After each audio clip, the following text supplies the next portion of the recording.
العزة عما يصفون والسلام عليكم المرسلين والحمد لله رب العالمين.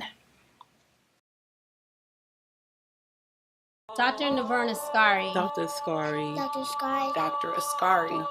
Dr. Askari. Dr. Askari. Dr. Askari. Dr. Askari. Dr. Khadijah Askari. Dr. Askari. Not Dr. Askari. Dr. Askari. Dr. Askari. Dr. Askari. Dr. Askari. Dr. Khadijah Askari. Dr. Askari.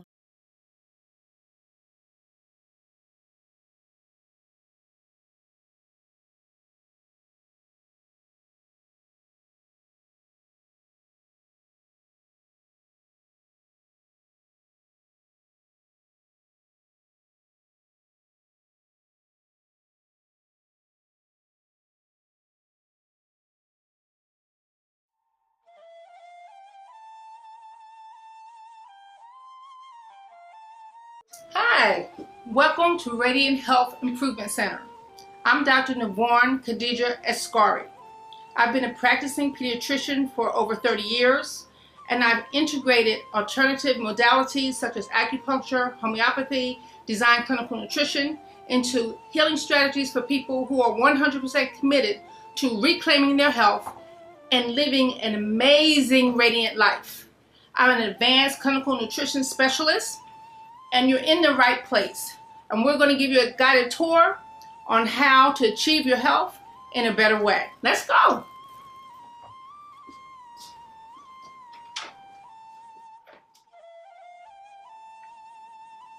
There are several types of visits that you can have when you come to Radiant Health. One of the key features that we do is we do a design clinical nutritional program. We developed that program after doing a complete nutrition response testing assessment. We do a nutrition response testing assessment directly on you, the patient, on your body, and we determine exactly what your body needs to heal and repair itself. Because here at Radiant Health, we believe in the body's ability to heal and repair itself. These are all nutritional supplements. They're in little glass bottles.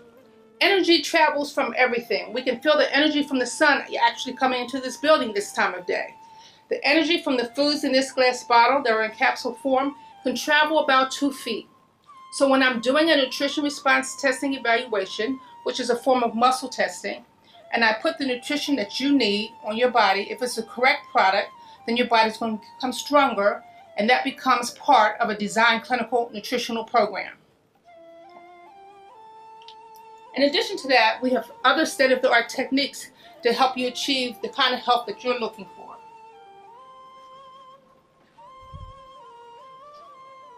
This is the on-demand machine. On-demand in German means wave. Now, think about this. Your body is at least 70% water, right? Why? Because every cell in your body is fluid, is moving. And just like there are correct orbits in the solar system and for the sun and for the earth to exchange energy, all the cells in your body move in a certain frequency to allow your body to have optimal health. The on-demand machine is programmed with the exact frequency for each cell in your body when it's orbiting in a healthy fashion. So it's kind of like a biofeedback technique. I explain to my patients it's kind of like tuning up a piano. If you know how to tune up a piano and you hit a C sharp and you're holding a tuning fork that C sharp, if that C sharp is correct, they'll resonate or they'll vibrate together.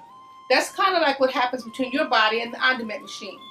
So it allows me to diagnose or detect if there's something going on with your adrenal glands or your thyroid or even your brain.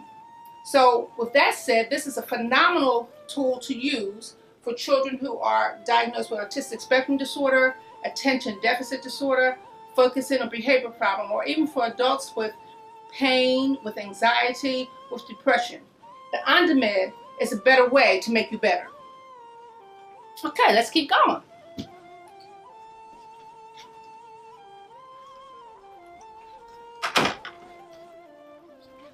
We call this our Radiant Spas.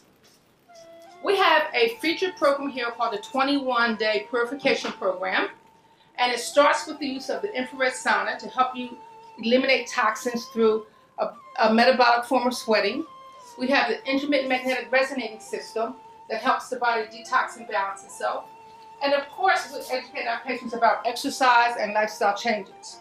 But one of the key features that I love that allows me to get excellent results is that we first start with the part of the body that's responsible with programming your body on how to get better. That's your autonomic nervous system. This is a heart rate variability machine, and it lets us know exactly if your body can respond to a correct program that will put it on a path to health and wellness. We see children, adults, we see patients from the age of before they're born to I think my oldest patient is 90 years old, okay? So I think I've been doing a pretty good job with that. But we know that sometimes when you come in, you're seeing things a little different. So for the children, we'll usually examine them in a room that kind of looks similar to any other exam room. But we still have the things that we need to do a complete nutrition response testing, so we can do it on children, we can do it on adults. It's a technique that is universally sound for everybody. This is our classroom. We believe that knowledge is power.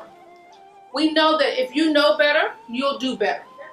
So every Wednesday, we hold a community educational forum that educates the community on things relevant to their health, hypertension, how to avoid hypertension, how to avoid getting diabetes, how to cope with fatigue. We educate patients on the kind of things and lifestyle changes that will help them overcome these things and prevent them. We don't want to wait until someone has high blood pressure or someone has diabetes. That's not prevention, okay? We believe in wellness, and wellness emphasizes preventing illness and prolonging life as opposed to emphasizing the treatment of disease. There's a book that I love, and a lot of people have probably heard about. It's called The Art of War. And in that book, it talks about the need to be able to know your enemy and know your own strengths. So here at Radiant Health, instead of focusing on disease, we kind of subtly and secretly build up the body's health, because then disease can't live there. Thank you.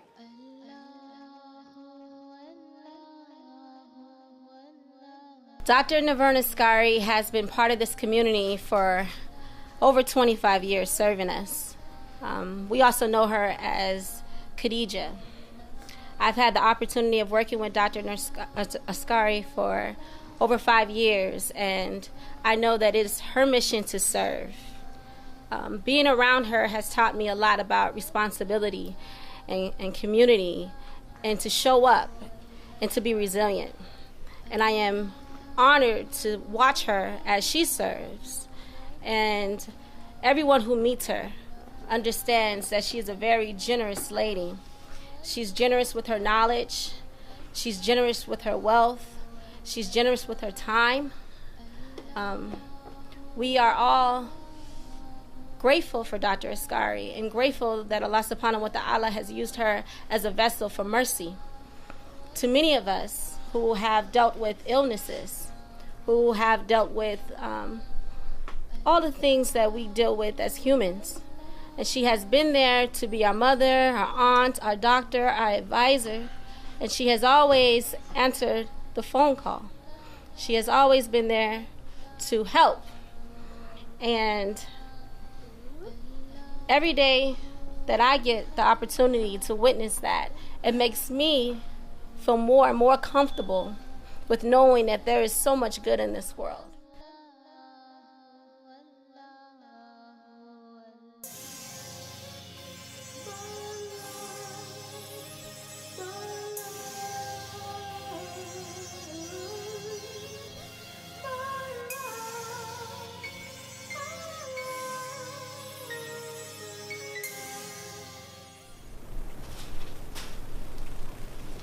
Hi. Hi, Dr. Askari.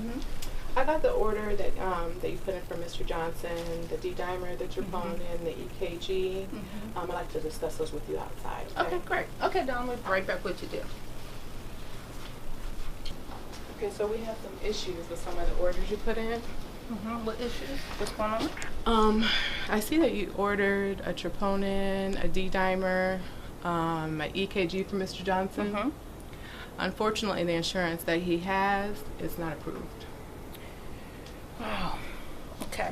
You know how frustrating this is for me. Right. You know, because we're trying to get the best possible care for Mr. Johnson. So, you know, I'm not taking that on you. I love you. You do a fabulous job. I know how committed you are to your patients. But, you know, this is exactly why I say to my patients, insurance doesn't insure good health. Right? They've got to become empowered so that we're really preventing this from happening. Right. Because once we get here, you know, it's kind of like a crisis.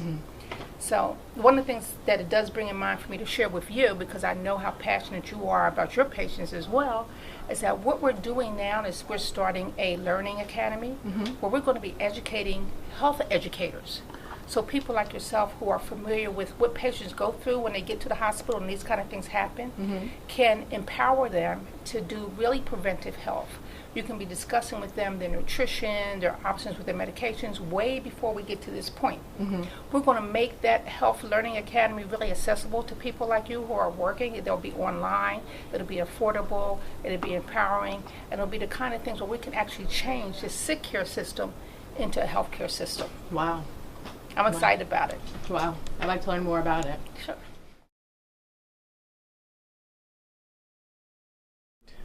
Dr. Askari is a very unique person, a unique Muslim, very valuable Muslim in our community.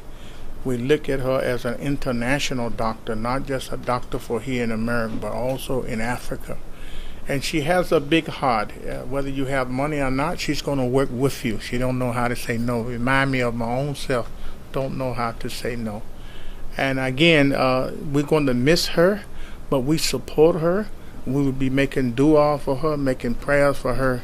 Again, one of the most unique doctors that I know of in Islam and even outside of Islam. And we wish the best for her. May Allah continue to bless her and her family and bless us to have patience. Thank you. Dr. Askari is a great doctor. She takes care of us. She be gentle with us. She's a great doctor. She always be there with us. And I really love her as much as everybody else. And she is really kind and she's gentle with everything. And I just really love her with all my heart. Bismillahirrahmanirrahim. In the name of God, most gracious, most merciful. I speak on Dr. Khadijah Askari as a spiritual woman, and that's the relationship I have with her for over 35 years. Everybody I know, I don't have small children. I've watched her from a distance, and all of the people who she's helped their babies to be born. Every 24 hours, anybody's child who was sick, Dr. Khadijah was present. Her spirit is just the most beautiful. Her personal spirit is so beautiful. She's the most loving woman, and the reason she's that way is because she submits her will to God. She absolutely is God-fearing, and this is not a tragedy or nothing that's going on in her life, because God takes people and he puts them through struggle and brings them out victorious. She's a beautiful woman. She's a loving woman. She's a helpful woman. She's perfection. She strives to be perfect in her medical field, and just a hard worker and a helper to humanity. So may God help her, guide her, and bless her in every way.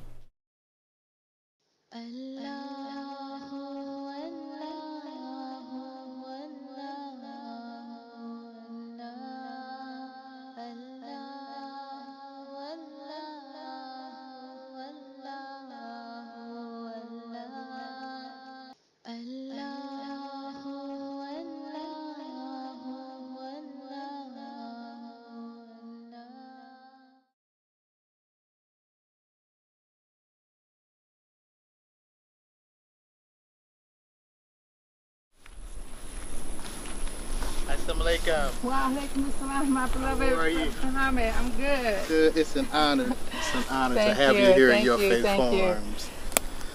It's just such good energy for the spirit to be here. I mean, I could, as soon as I drove up, I could feel the energy. Oh, praise you to Allah. It's just amazing, and you know, thank you for sharing this with us. Thank because you, I know it's not often that I know you're very private and you're the best kept secret in Georgia. Hey. So thank you for sharing this with our viewers, because it's real important to me to kind of like educate people that food should be your medicine and medicine should be your food. Absolutely. And how important whole food nutrition is to the body's ability to heal and repair itself. So Yes, again, ma'am. Yes, ma'am. I'm just so excited about being here. It's so good for my spirit. I love you. I love you too. Not only is it good for your spirit, it's good for your stomach and mind as well. So Sure. here are your faith farms. It's a 30-acre farm and a mule. And we'll get the other 10 acres later on. But You know, we have been taught that we can't grow our own food. We have to look outside of our own communities to grow our own food. And we've been blessed to step out on faith, Doc, and we are providing food for our family. So we have okra growing This is fantastic. And look at the flower. Whole Look at that food life. nutrition. And it's beautiful. Yeah, exactly. That's life. If you want life, if you want energy, if you want to be radiant, if you want your children amazing, we've got to feed them live food. We have to feed them live. And what real food. What I've taught my children is to come out like that's a young carrot, but that's life. So absolutely. You just pulled off a sprout from that, and that's sprouting foods are energy foods, right? That's ready already. I can taste it already. Oh, that is so amazing. Here we have squash growing, and intertwined we have flowers that we do. So I'll just tell you everything that's here. Yeah, and this okra, this is the kind of thing that's really good for the digestive tract, and we have so many people on digestive medications, whether it be Pepsin or Pepsid or any kind of antacids, and all they gotta do is put more okra in their diet. Absolutely. Okra has a natural pepsin that helps the digestive tract. Wow. Yeah, especially if you eat it raw. Especially if you eat it raw. And look, I crack okra and eat it raw all day. Let's go around here, Doc. And you don't get that complaint when you eat it raw from the kids, like, it's slimy. No. Here is tomatoes. We have tomatoes growing in here. Oh, and fantastic. we have marigolds that we place inside because we're beyond organic. Okay, so organic is where they start. We're beyond that. We do sunlight, rainwater, and God. That's it. So no chemicals are added to everything. Almost like divine food. Yes, ma'am. So much nour, so much light in your food, brother. So whatever we get that's yielded, that means that's the best and the strongest fruit. Absolutely. Right? So if it survives the world, what can it do for us? And if we eat it, we can survive the world. If our kids eat it, they can change the world. Absolutely. Cool. Let's come over here to our herbs, and I'm going to hold your hand as we cross this step. Okay. There you go. So here we have basil. This is fresh basil. And basil is so calming for the children. There's a great recipe for basil lemonade. Really? Oh, it's off the chain. I'm gonna share it with you. I'm gonna have to get I don't share it with everybody, but I'm gonna share it with you. Yes, ma'am. And it smells good too. Yes, this is stevia. The two ingredients for basil lemonade: basil and stevia, and a little lemon. Wow. You can make smoothies out of it. It's all natural, and everybody comes to my office, Brother Muhammad. They know what I'm going to say to them: get off the sugar; it's killing you. Get off the sugar. This is a natural alternative. Look, and sugar, I think now it's up to probably like $6 or $7 for what is that, a 2-pound bag?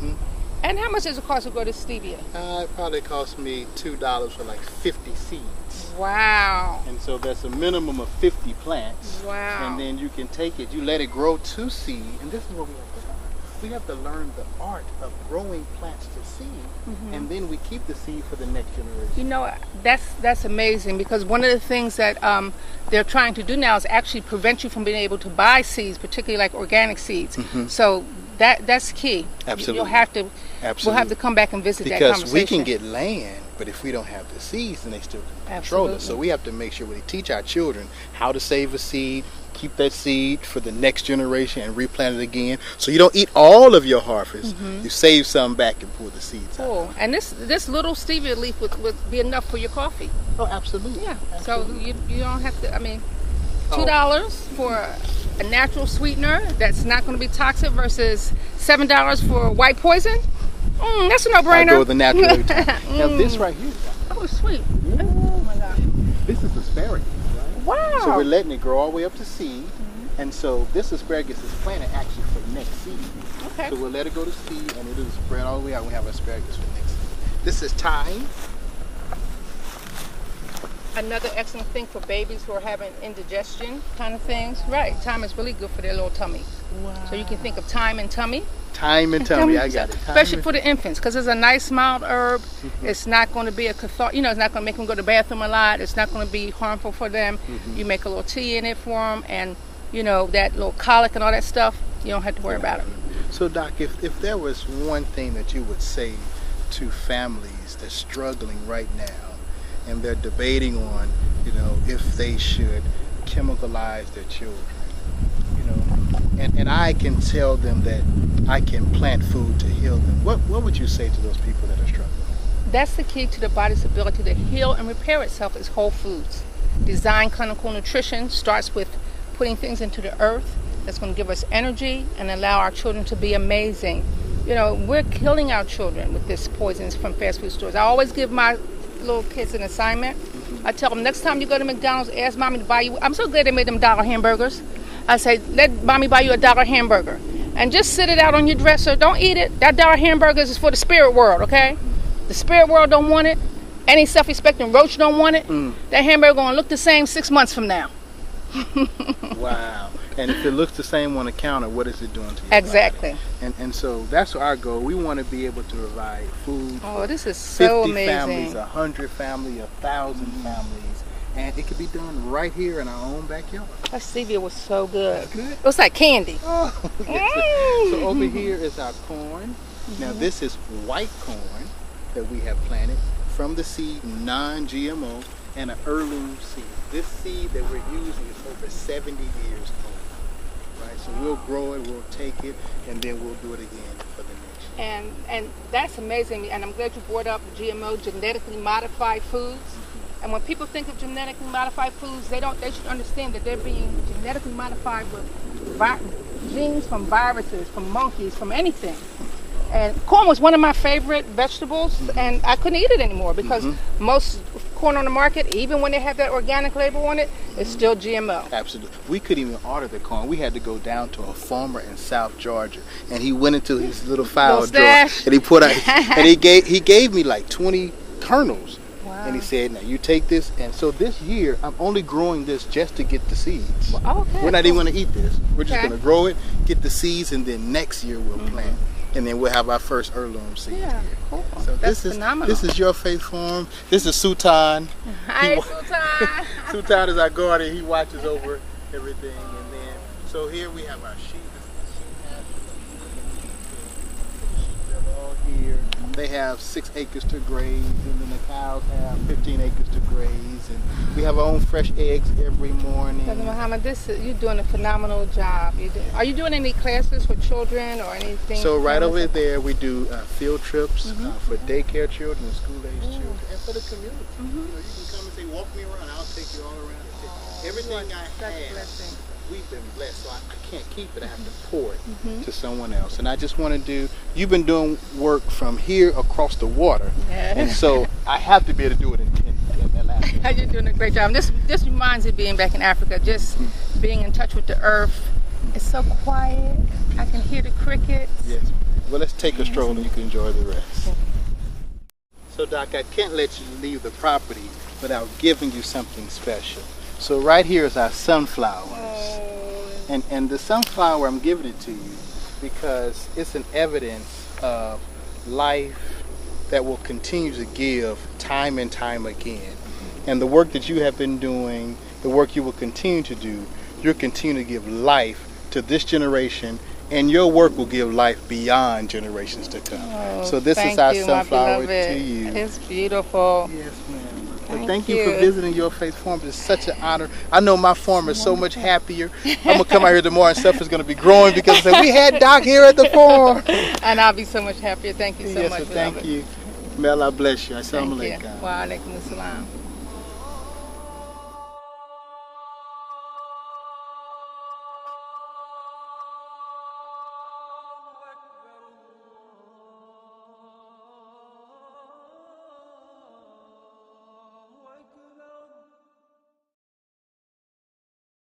When I first discovered that I was pregnant, I was a little apprehensive about who would care for my son. I began to talk to different members of the masjid and speak with my husband's family. My mother-in-law, Sandra Salim, told me about Dr. Askari. She told me that Dr. Askari was actually the baby that I was carrying. It was his doctor. His father, it was the baby's dad had been seen and treated by Dr. Askari as well. So him being 30 and this being a new baby, you could see that Dr. Askari has really been in the community and definitely instrumental in our family. And whenever the baby gets sick or any questions that I have her personal cell phone number. I'm able to text her. she responds back immediately. And when I first met her, it was just like a light, and it was so much love from her that I was just sold, and she became his pediatrician. Greetings. My name is Dr. Haiba Sanyika. I'm a board-certified obstetrician and gynecologist. I trained at the University of California in San Francisco, and I've done my residency in obstetrics and gynecology. I've been practicing approximately 30 years here, 30 years altogether. Dr. Askari has just been an inspiration to my life, to me personally and professionally. I love this sister so much. I do too. This is the pillar of our community. The pillar of our community. The patients have nothing but love for her. I have nothing but love for her. The community has nothing but love for her. She's been strong. She's been beautiful. She's been saving lives. She's been saving souls. And we need her. And this is what's going on is unjust. I believe in her. We believe in her as a community. Things happen where we get railroaded as black physicians. We are under the gun. I mean, it doesn't matter what level you are, we're under the gun and can be treated viciously and maliciously. And so I just can't accept what's going on with this, and I'm just going to keep on fighting because, you know, there's going to be a better solution for this. She is so beautiful. We love her. I love you too. I mean, I send my patients to her. She sends her patients to me. Yep, you take good care of them. And she's essential.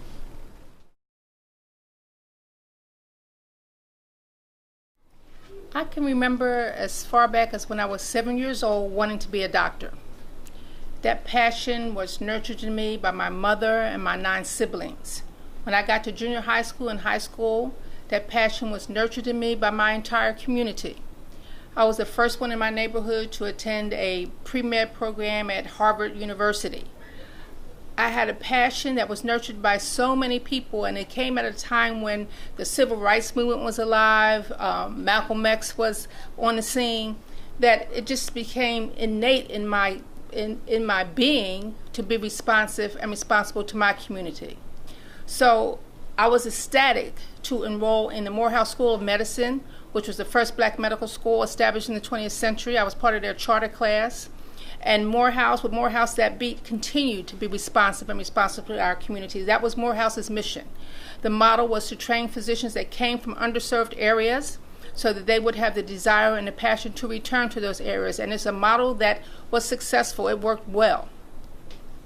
I was excited about becoming a physician and returning to our community to address the healthcare disparities, not just among African American people, but poor people, people in the Appalachian Mountains. That same passion to address the underserved took me to Senegal, West Africa, where I did medical missionary work for 11 years. During that time, I was the only physician for probably over 1,000 miles. People would travel days just to come to the clinic that we established in Senegal, which was Shifa Askam Women's and Children's Medical and Social Center. And it's in that domain, in that arena, where I learned to sort of expand my tools of healing people to include wellness strategies that address things that affect adults as well as children. When I returned to the United States, it became important to me to continue that same kind of passion and to incorporate similar modalities into helping families in America that had traditionally been underserved address chronic illnesses like hypertension, diabetes, chronic fatigue, chronic pain, the things that we know was actually killing our communities. That passion, I became known for that. And I was approached to participate in a consortium that was described as historic in nature. I was asked to participate in a consortium that would involve physicians of color coming together to provide health care in one place, a comprehensive place where people can come and get holistic health, nutrition, orthopedics, cardiology, neurology, pediatric, and it seemed like a dream come true. I no longer had to be kind of like the lone wolf or the individual person out there. So I knew that if I could get into that kind of organization, it would be an effective way to achieve my goals, which was to deliver the best possible health care to as many people as possible. So of course I said I was all in and I jumped on board. That decision led me to work at the pain clinic that was ultimately shut down in 2006 as a pill mill, and resulted in me being arrested and indicted for conspiracy to distribute narcotics without a legitimate medical reason, and led to the fact that today I'm facing 66 months in federal prison. So when I was approached by a group of physicians that had a reputable standing in our community about forming an organization that would do just that, provide a facility that our community could access, where they could get the kind of knowledge, the kind of care that would address these things, I was excited about that. Maybe I was too naive, having just spent 11 years in Africa and just coming back on the scene in America, but these people had a good reputation, and I knew we had to have some kind of program to get that work done. Absolutely, there is some sense of responsibility, and my heart goes out to anyone that might have been injured by anything that came as a result of my tenure at that AMARC pain clinic. But what I wanted to sort of emphasize to people is that out of chaos comes opportunity. So I'm taking this opportunity to be able to share with people the phenomenal techniques that I know to be effective in helping people handle chronic pain so they don't get to the point of being addicted to medications. Most of the patients that I saw at AMARC have been on medications for years. So it would be cruel and really unethical to begin to sort of stop their medications at that point. They had to be weaned from those medications. Because my tenure at AMARC was short, I only stayed there for a couple of years because I was in the process of establishing a center that addresses pain management, chronic pain from a holistic perspective, and I thought I could do a better job if it was my clinic. Since that wasn't my clinic, then I left before we could actually sort of implement those things there, because I felt that the powers that be, the people who own the clinic, weren't interested in doing those things. In my religion, what we say is that you're judged by your intentions. And my intention in working at that clinic was to participate in a historic formation of a group medical practice that was founded by African American physicians. I was approached by 2 African American physicians who had good standing in the community. They were known for having organized things that helped to address the healthcare disparities in our community. So they had good credibility. And so they presented an opportunity to be a part of a consortium of physicians that would address the disparities in healthcare and the underserved, whether that underserved was a community of people with chronic pain or the African American community who had less access to healthcare to address cancer, hypertension, or diabetes. And it would be based in the south side of town. So that's the first thing I want people to sort of be aware of. And not only was I recruited, but there were other physicians in the community recruited as well. And in the end, there was 12 physicians working at that clinic. There were 12 physicians, Dr. Toby, who worked at that clinic. 2 of the physicians were recruited because of our passion for integrative and natural health modalities. And when the clinic was closed, and as a pill mill, and indictments were sent out of the 12 physicians, only 2 physicians, the 2 naturopathic physicians, were the one indicted. So is that selective prosecution? Is that a stretch of the conspiracy law that was started during the Ronald Reagan administration to actually address drug cartels or not? Or I'll let you guys do your research, go to doctorsofcourage.org, and you decide.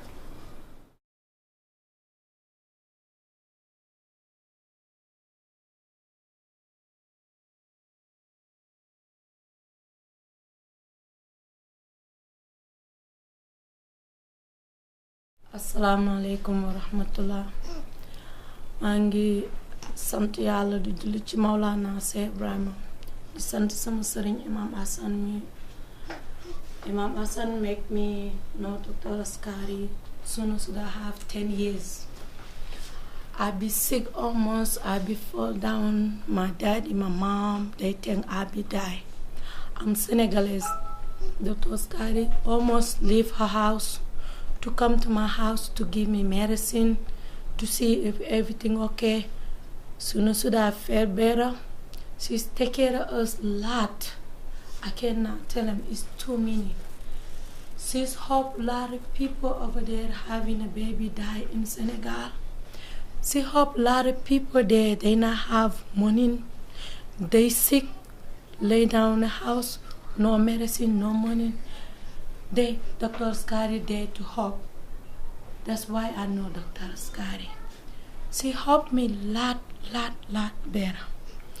Soon as I feel better, why now I'm 34. I'm not feel that pain no more. I'll be die for that pain. Dr. Askari helped me for that pain. I'm not never forget. That time, I'll be 10 years.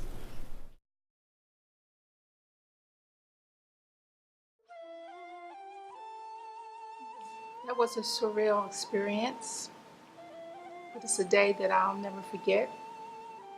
The kind of day that changes your life. It was on January the 16th.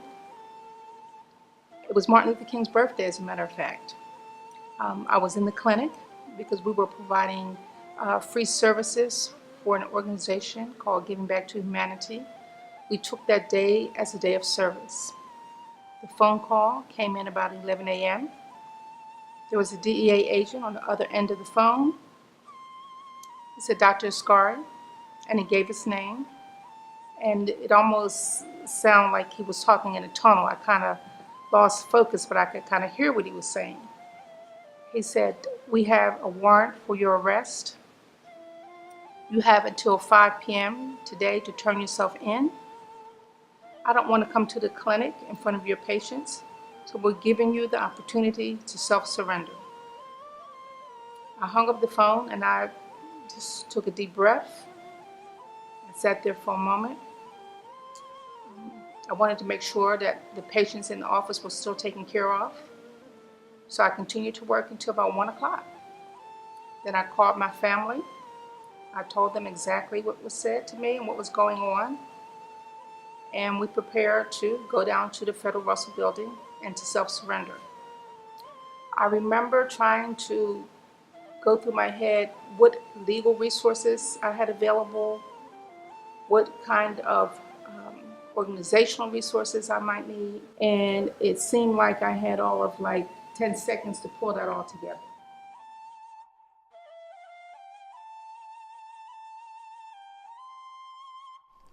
What am I going to do when Dr. Askari's gone? I will pray every day. I will, I can't even really answer that question because it's just so unbelievable. Her spirit will be with us. Absolutely. I will write her. I will pray. I will keep supporting her because I feel like this, we're going to be in a battle and a journey to overthrow this injustice that has been bestowed on her. Yes, and that's something else that's so phenomenal about Dr. Askari. Her vision is continuing while she's gone. She's helping, we're orchestrating how we can still have healthcare providers to be where she was in the clinic and to keep providing services. And this is how unselfish she is. This is how dedicated she is. This is her life like this. And she's worrying about the patients and, the families. How are we going to do this? She's a grandmother, too. She's got children that she's raised, so beautifully. And of course, she's concerned about that. But this is a selfless woman, and that is just another example. While she's gone, if she's gone, this is what she's working on. How we're going to continue. So we're working with practitioners, trying to see what we can do to provide professional services in the clinic. But this is the master. And the other thing so phenomenal about us, she will help us. Educational wise, whatever way she can, she's still going to be working to help direct us.